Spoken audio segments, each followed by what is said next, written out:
Tingatinga kazini. Ufukuaji unaendelea kuziondoa nyasi hizi kwa Mkapa. Kila eneo linachimbuliwa hatua kwa hatua na ule udongo wa chini unakuja juu.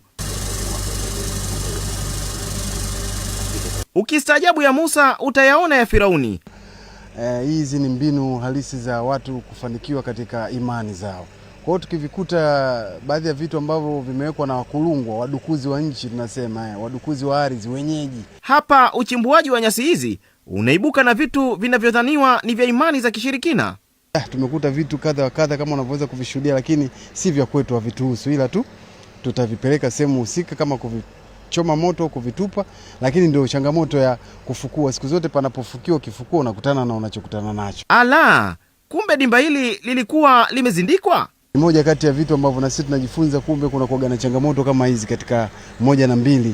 Si unajua inavyokuwa mpute wa Simba na Yanga, nani anashinda nani, hivyo yani. Mafundi wanasema vitu hivi havijawakomisha. Sisi hapa tumekuja kwa niaba ya marekebisho ya uwanja wa Benjamin Mkapa kwa ajili ya mashindano ya AFCON. Ustadi na weledi wao ni kuona taswira mpya inapatikana ndani ya pichi hii ya kimataifa. Radio Tanzania kazi nzuri. Reform Sport ni kampuni kubwa, wanajenga viwanja vingi vya michezo. Tunabadilisha ule mfumo ambao ulikuwa ni mfumo sio sahihi. Maji yanajaa ndani badala maji ya kutoka nje, kutoka kushoto na kulia. Lakini je, baada ya zoezi hili nini kinafuata? Panakuja panawekwa tena leveling, alafu panakuja panawekwa mchanga, panakuja panawekwa yani jipya. Kwa hiyo dimba linakuwa dimba tena jipya la kimataifa.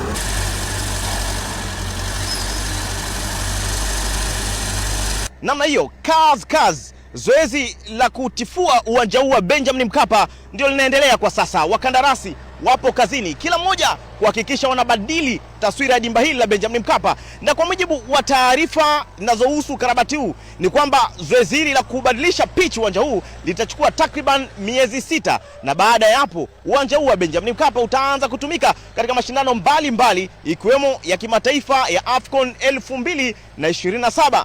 Nikiripoti kutoka hapa katika dimba la Benjamin Mkapa, Dar es Salaam, ambapo zoezi la ukarabati wa nyasi linaendelea. Mimi ni Hussein Shafii, TBC.